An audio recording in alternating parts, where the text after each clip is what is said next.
resound with a loud huzzah. Shall we try it? Yes. Yes. On the third tap of my staff, I want you all to resound with a loud huzzah.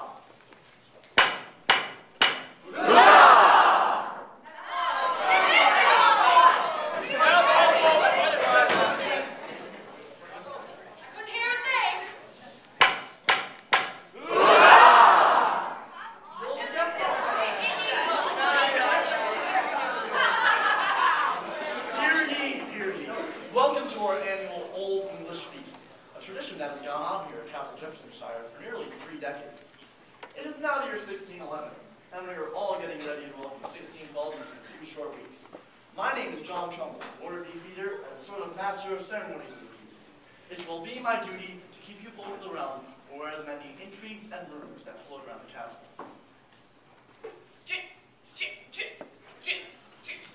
John Trumbull. Pardon me, royal folk of the realm, but my duty calls. Yes, your majesty? I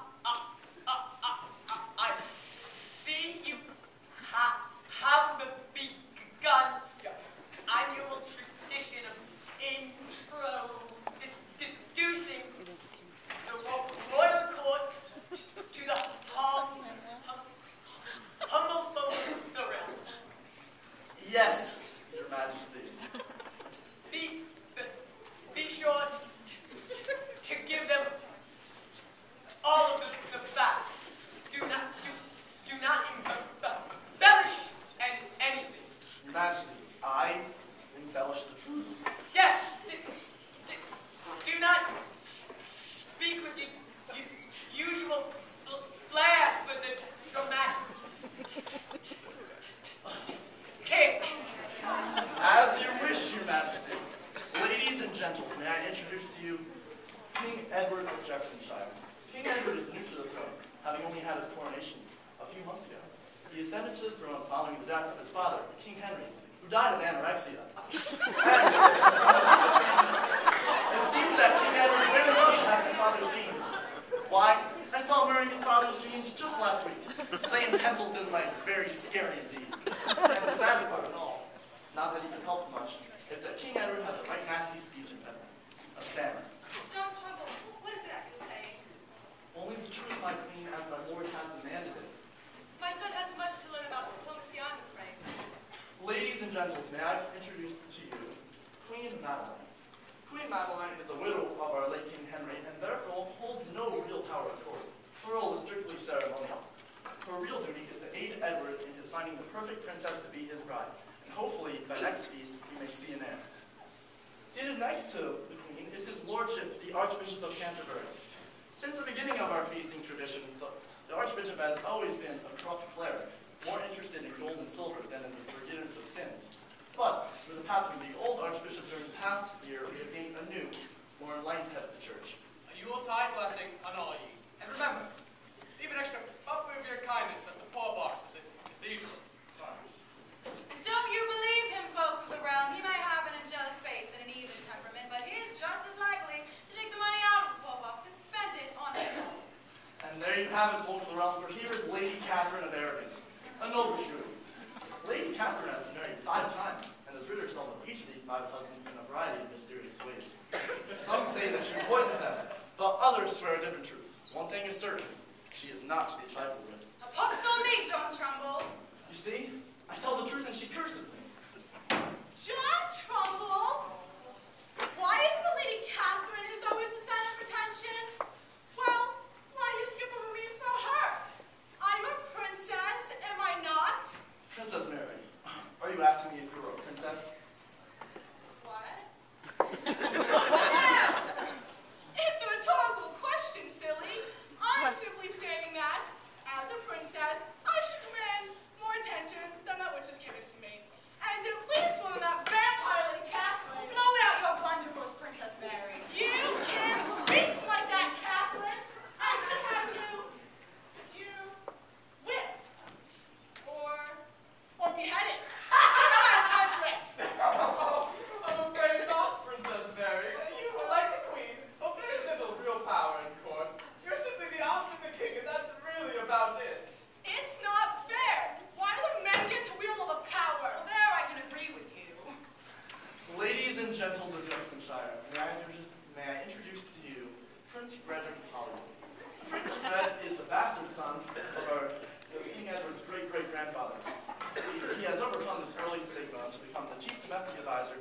several kings.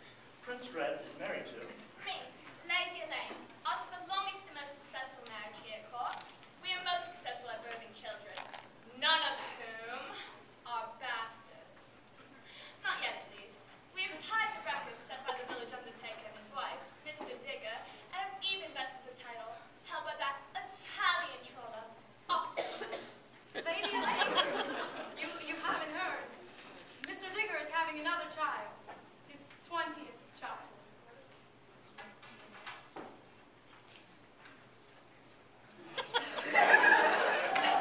Anyway, your children are a credit to you, Lady Elaine.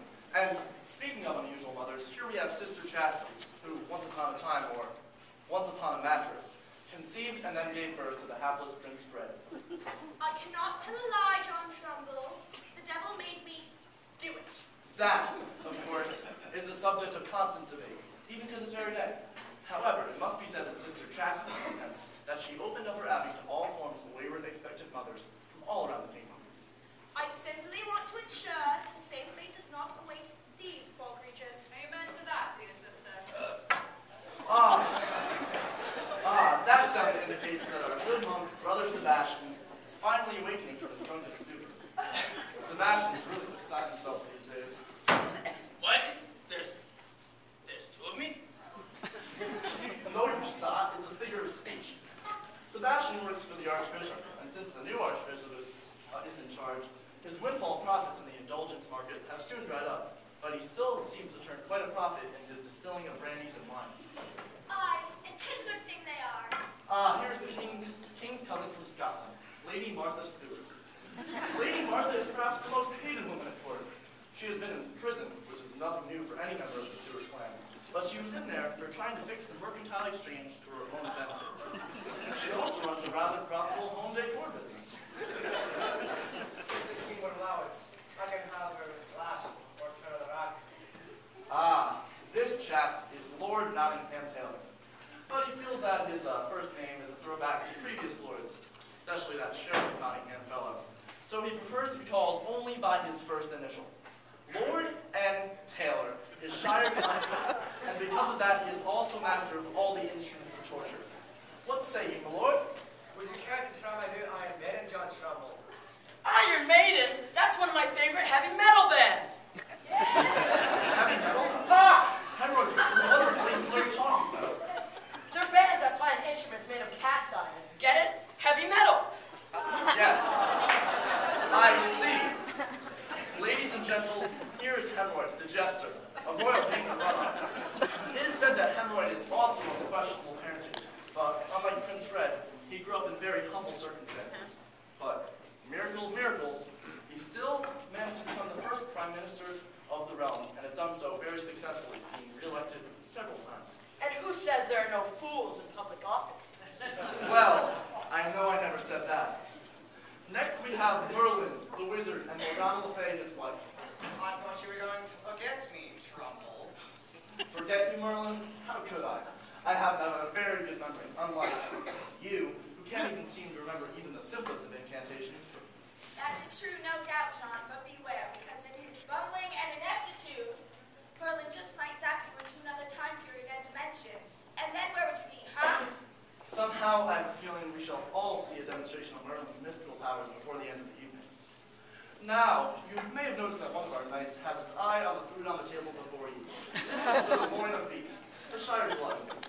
Beware, good gentles, that you never lay your utensil down on your plate before you are finished with your meal, for you will soon find your food gone missing. Just give me all your food.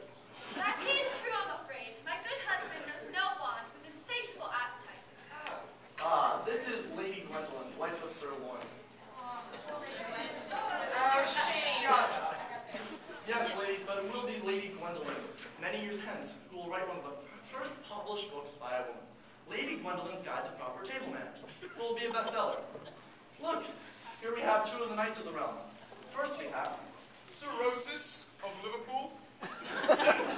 I am the bravest knight of the realm. and next to him is Sir Gawain, the purest knight of the realm. Cirrhosis here is veteran of many battles. He has fought the Irish, the French, the Turks, while he has even fought the Taliban. He has been wounded many times and he has the scars to prove it. Sir Gawain is more likely to travel from the castle on a quest, which usually has deep religious connotations. But he is perhaps King Edward's most loyal knight, but he has not had much of an opportunity to put his loyalty to King Edward to a true test. John Trumbull. Yes, ladies? You have ignored us, John Trumbull. We were hoping that this year would be different. But no, this is not to be, for we've ended up near the bottom of the heap once again. No, ladies, no. There are still many members of the royal court to introduce. But who is left? Mick the Pauper, Eric Blunt, even as their number? No. Well, I suppose I did. For shame, John Trumbull, and just when I was starting to like you. Oh, here comes another knight of the realm. Your position has just been improved,